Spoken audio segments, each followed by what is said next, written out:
இந்திய தேசிய தொழிற்சங்க காங்கிரஸ் அரசு போக்குவரத்து கழகம் திருநெல்வேலி சங்கத்தில் அன்னை சோனியா காந்தி அவர்களின் பிறந்தநாள் விழா பேரவை பொதுச் செயலாளர் ஆவுடையப்பன் தலைமையில் நடைபெற்றது.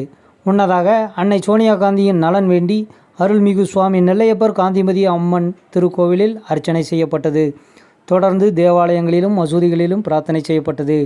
நிகழ்ச்சியில் பேரவை துணைத் தலைவர் கணபதி என்ற கண்ணன், தலைவர் முருகராஜன், பொதுச் செயலாளர் மகராஜன், பொருளாளர் ஜெயபிரகாஷ், துணைத் தலைவர் ராமநாதன், ஓய்வு பெற்றோர் நலச்சங்க பொதுச் செயலாளர் மாரியப்பன், சபரிராஜன், சிவாஜி, கலைமணி, சந்திரமோகன், வேலாயுதம், தணிக்கை ஜெயபால் மற்றும் பலர் கலந்து கொண்டனர்.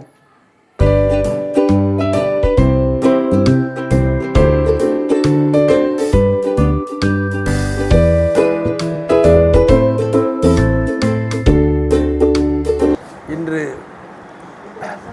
அன்னை சோனியா காந்தி அவருடைய பிறந்தநாள்.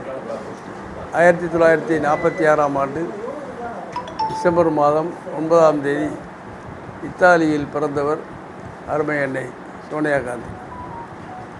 இந்திய தாய் திருநாட்டின் அன்னை இந்திரா காந்தியினுடைய புதல்வர் அருமை தலைவர் ராஜீவ்காந்தி அவர்களை காதல் திருமணம் செய்து இந்தியாவிற்கு வந்து குடியேறியவர். இதுவரை இத்தாலிக்கு செல்லாமல் இந்தியாவின் மருமகளாக வாழ்ந்து கொண்டிருக்கிறார். அருமைக்குரிய தலைவர் ராஜீவ்காந்தி அவர்கள் பக்கத்து நாட்டில் உள்ள பிரச்சனைகள் தீர வேண்டும் என்பதற்காக, இலங்கை பிரச்சனையை தீர்க்க வேண்டும் என்பதற்காக தன்னுடைய நலனை குறித்து கவலைப்படாமல் இலங்கை வாழ் தமிழருடைய நலன் குறித்து கவலைப்பட்டு விடுதலை புலிகளால் தன்னுடைய உயிரை மாய்த்து கொண்டவர் அருமை தலைவர் ராஜீவ்காந்தி அவர்கள். அருமை அன்னை சோனியா காந்தி அவர்கள் பிரதமர் பதவி தேடி வந்த பொழுது தான் அதை ஏற்றுக்கொள்ளாமல் மன்மோகன் சிங்கை அமர வைத்து அழகு பார்த்தவர். பதவியை துச்சமென வைத்து வாழ்ந்து கொண்டிருக்கின்ற தலைவி அருமை அன்னை சோனியா காந்தி. இன்று காலத்தின் கட்டாயத்தின் அடிப்படையில் 3 பேரும் பாராளுமன்றம் செல்லக்கூடிய சூழ்நிலை இறைவன் உருவாக்கிவிட்டார். அருமை அன்னை சோனியா, பிரியங்கா காந்தி, ராகுல் காந்தி 3 பேருமே இன்றைக்கு பாராளுமன்றத்தில் அமர்ந்து கொண்டிருக்கிறார்கள். அருமை அன்னை சோனியா காந்தி ஒரு தியாக தலைவி.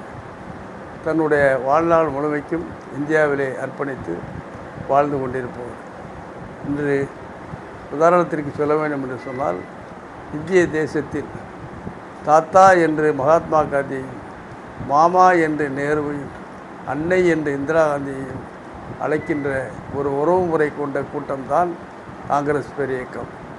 குடும்ப உறவைப் போல அண்ணனாக ராஜீவ்காந்தியும், அன்னையாக திரும்பவும் இத்தாலி நாட்டிலிருந்து பிறந்து இங்கே வந்து வாழ்ந்து கொண்டிருக்கின்ற அன்னை சோனியா காந்தியாகவும், பிரியங்கா காந்தி, ராகுல் காந்தி சகோதரர்களாகவும் ஒவ்வொரு குடும்பமும் நினைத்து இந்தியாவில் வாழ்ந்து கொண்டிருக்கிறது என்றால், அவர்கள் இந்த மண் குறித்து கவலைப்படுகிறார்கள் ஒழிய, இந்திய தேசம் குறித்து கவலைப்படுகிறார்கள் ஒழிய, தன்னலன் குறித்து கவலைப்படுவதில்லை.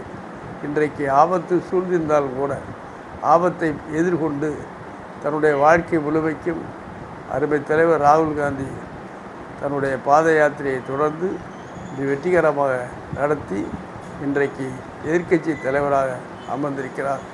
வரக்கூடிய காலத்தில் காங்கிரஸ் பேரியக்கம் இந்தியாவை ஆளக்கூடிய ஒரு சூழலை உருவாவதற்கு தன்னுடைய உழைப்பை தந்து கொண்டிருக்கிறார்.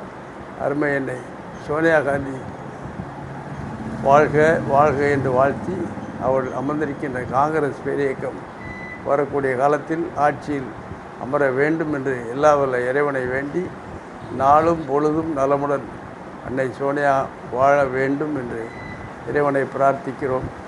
நன்றி, வணக்கம், ஜெய் ஹிந்த்.